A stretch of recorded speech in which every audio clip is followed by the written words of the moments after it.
Hello everyone, हम लोग multimedia and animation में आज नया टॉपिक कवर करेंगे इंटरफ्रेम कोडिंग में।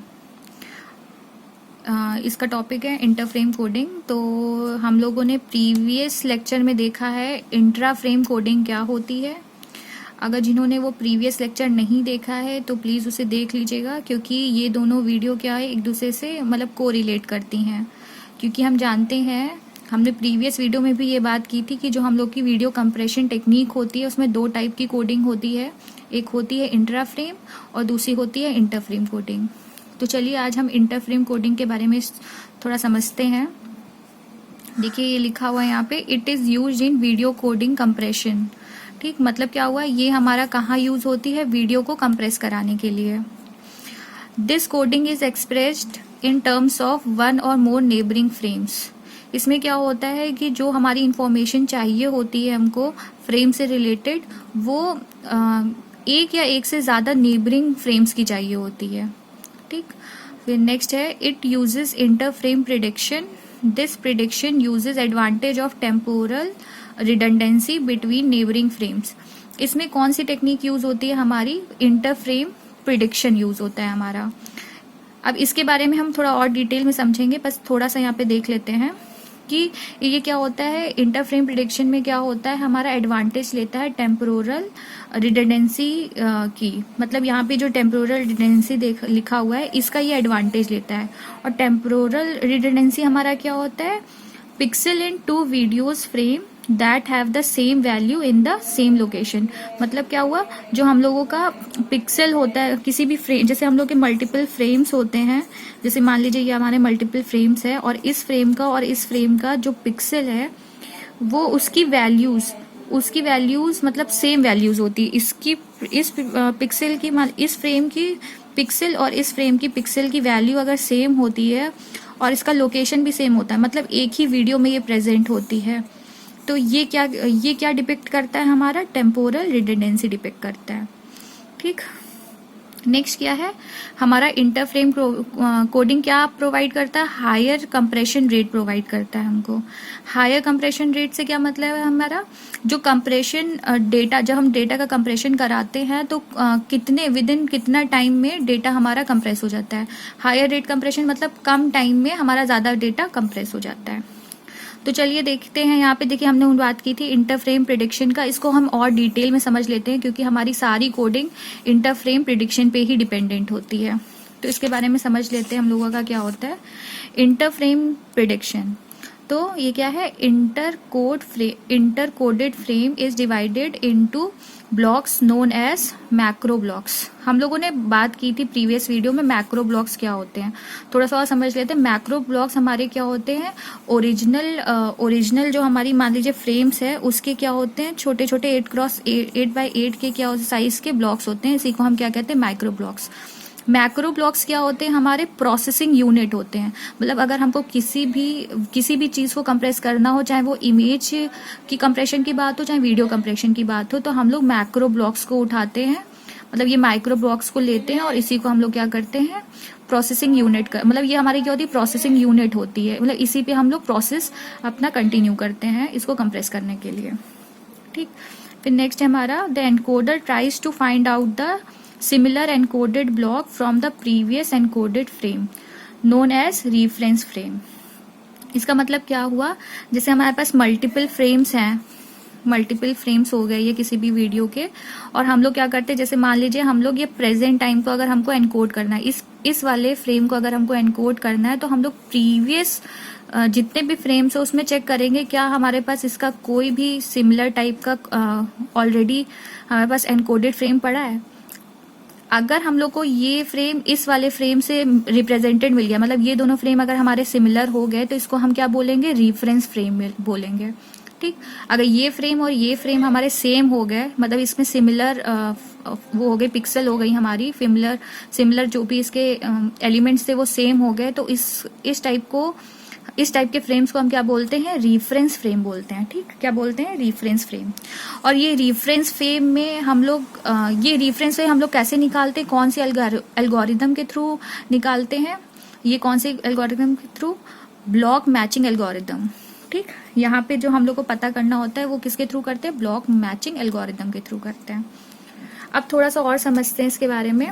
जब हम एनकोडर सर्च करते हैं, मतलब यहाँ पे जब हम फ्रेम की सर्च कर रहे होते हैं, जब एनकोडिंग से पहले जब हम फ्रेम का सर्च करते हैं तो चेक करते हैं कि क्या हमारा जो, जैसे हमारे मल्टीपल्स फ्रेम्स हो गए, अगर ये हमारे, जैसे मान लीजिए ये प्रेजेंट हम फ्रेम को चेक कर रहे हैं, तो इस जो प्रेजेंट फ्रेम में क्या इसका एनकोडिंग ऑलरेडी हमारे पास प्रेजेंट है, क्या हमको इसका सिमिलैरिटी हमको कहीं मिल रही है प्रीवियस फ्रेम से। तो दो चीज होती है, या तो मिल सकती है, सक्सीड हो सकता है हमारा एल्गोरिदम, या तो नहीं होता है। जब हम लोग मैच कोडिंग एल्गोरिदम कराते हैं, या तो हमको एक प्रीवियस में हम लोगों को क्या होता है, मिल जाता है यहाँ पे हम लोगों को फ्रेम सेम मिल जाता है, अदरवाइज नहीं मिलता है। जब फ्रेम हमको सक्सीडली मिल जाता है तब क्या होता है, और फ्रेम जब हमको नहीं मिलता है तब क्या होता है, ये दोनों समझते हैं। जब हमें फ्रेम मिल जाता है तब क्या होता है, जो हमारा ब्लॉक होता है उसे क्या बोलते हैं, ब्लॉक एनकोडेड बाय वेक्टर। मतलब वो जो हमारा, जैसे मान लीजिए ये वाला जो ब्लॉक होता है, ये वाला ब्लॉक होता है, इसको हम क्या बोल देते हैं, इसको एनकोड करते हैं, इसके ही वेक्टर से हम इसको एनकोड कर देते हैं। इसी को हम क्या बोलते हैं, मोशन वेक्टर। देखिए लिखा है block encoded by vector known as motion vector. ठीक, और इस प्रोसेस, जो ये पूरा काम होता है, इस प्रोसेस को हम क्या बोल देते हैं, उस प्रोसेस को हम बोलते हैं मोशन एस्टिमेशन।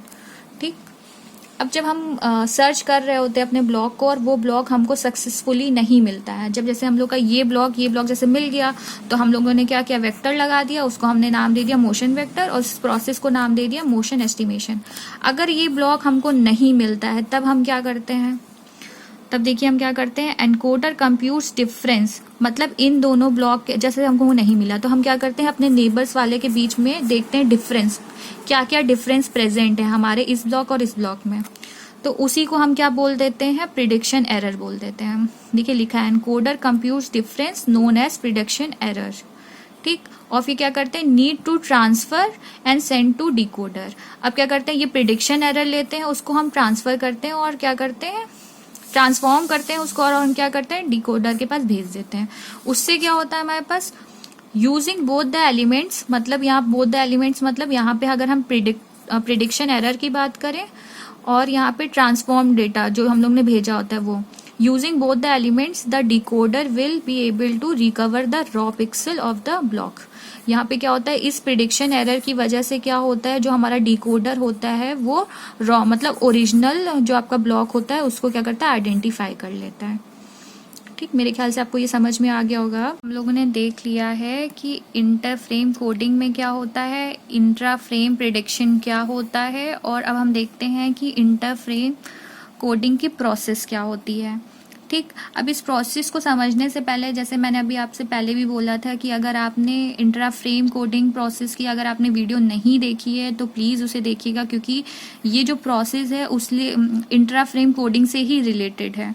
ठीक, तो अगर आपने इसका प्रीवियस लेक्चर नहीं देखा हो तो प्लीज़ देख लीजिएगा।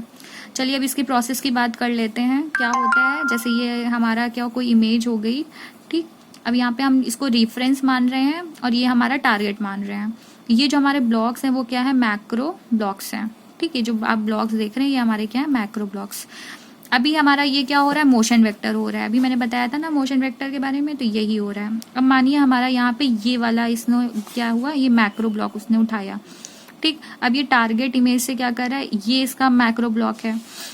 अब ये दोनों ब्लॉक्स की क्या हो रही है, मैचिंग हो रही है, बेस्ट मैचिंग कराने की कोशिश हम लोग करा रहे हैं। अब देखिए यहाँ पे क्या है, अगर ये वाला हम लोग मैक्रो ब्लॉक लेंगे तो इतना येलो पोर्शन आएगा इमेज का। तो ये देखिए ये मैंने बना रखा है, और जब आप इतना यहाँ टारगेट में से आप मैक्रो ब्लॉक उठाएंगे तो आपका इतना ऑरेंज वाला वो आएगा, थोड़ा सा पिक्सल आएगा, ऑरेंज कलर के पिक्सल्स आए, यहाँ पे कलर पिक्सल्स आएंगे, तो वो ये देख सकते हैं आप लोग। अब इन दोनों के बीच में जो भी होगा, जो भी मैचिंग होगी, तो यहाँ पे देखिए डिफरेंस निकल के कुछ आएगा। ठीक, अब जब ये डिफरेंस हो जाएगा तो उस प्रोसेस के बाद हम लोग को क्या करना है, देखना है क्या लगाना है, DST लगाना है, डिस्क्रीट कोसाइन ट्रांसफॉर्म लगाना है। यहाँ पे क्या होता है, हमारे मल्टीपल फ्रीक्वेंसी, मतलब यहाँ पे मल्टीपल, ये देखिए आप जैसे देख रहे हैं ये फ्रीक्वेंसीज है आपकी कलर की, और यहाँ पे डेटा पॉइंट्स हैं, ये आपके मल्टीपल फ्रीक्वेंसी में मल्टीपल डेटा पॉइंट्स है। तो यहाँ पे क्या होता है, मल्टीपल फ्रीक्वेंसीज में मल्टीपल डेटा पॉइंट्स आपको मिलते हैं जब आप DST लगाते हैं। ठीक, अब जो ये आपके सेट्स और ये डेटा सेट्स होते हैं आपके, ये क्या करता है, ये कंबाइन करके एक सिंगल क्वांटाइज नंबर देता है, क्वांटम, एक सिंगल क्वांटम वैल्यू देता है आपको। वो कहाँ, ये कौन सा प्रोसेस होता है, क्वांटाइजेशन में। ये सारे जो आपके डेटा सेट्स होते हैं डिफरेंट फ्रीक्वेंसी में, इसको एक सिंगल वैल्यू देता है, वो होते हैं आपका क्वांटम वैल्यू, वो आपको मिलती है क्वांटाइजेशन में। फिर आपका क्या होता है, रन लेंथ एनकोडिंग होती है। फिर प्रोसेस आपकी कौन सी होती है, रन लेंथ एनकोडिंग की होती है, फिर हफमैन की होती है। मतलब यहाँ पे आपका जो भी यहाँ पे आपकी जो फ्रीक्वेंसीज आती हैं, जो डेटा सेट सिंगल्स में आते हैं सब सारे ब्लॉक्स का, वो उसमें आपको क्या मिलता है, रन लेंथ मिलती है। फिर रन लेंथ में फिर हम वापस से डिकोड कराते हैं इसको, कौन सी टेक्निक से, हाफमैन टेक्निक से, हाफमैन कोडिंग टेक्निक से हम लोग यहाँ पे डिकोड कराते हैं। ठीक, जब हम इसके आगे की बात करते हैं, इसमें जब हम लोग फ्रेम्स की बात कर रहे थे, यहाँ पे देखिए आपने पढ़ा है कि आप फ्रेम्स की बात करते हैं, तो यहाँ पे जब आप इंटर फ्रेम कोडिंग की बात करते हैं तो यहाँ पे आपके 2 टाइप्स ऑफ फ्रेम्स होते हैं, एक होता है P फ्रेम, एक होता है B फ्रेम। तो बेसिकली आपके कोर्स में, पॉलिटेक्निक वाले कोर्स में सिर्फ और सिर्फ P फ्रेम की बात की जाती है, पर मैं थोड़ा सा इंट्रो दे दूंगी B फ्रेम का भी, तो समझते हैं कि ये P फ्रेम और B फ्रेम क्या होता है। ठीक, तो ये देखिए, ये आपका P फ्रेम लिखा हुआ है, ये B फ्रेम लिखा हुआ है। चलिए, ये वीडियो कुछ ज़्यादा लंबी ना हो जाए, तो इसके फ्रेम्स के बारे में हम लोग नेक्स्ट टाइम पे, इसके नेक्स्ट वीडियो में हम लोग बात करेंगे, और इसके एडवांटेजेस डिसएडवांटेजेस की भी बात करेंगे नेक्स्ट वीडियो में। चलिए, थैंक यू फॉर वॉचिंग। अगर आपको वीडियो पसंद आई हो तो please like and subscribe our channel.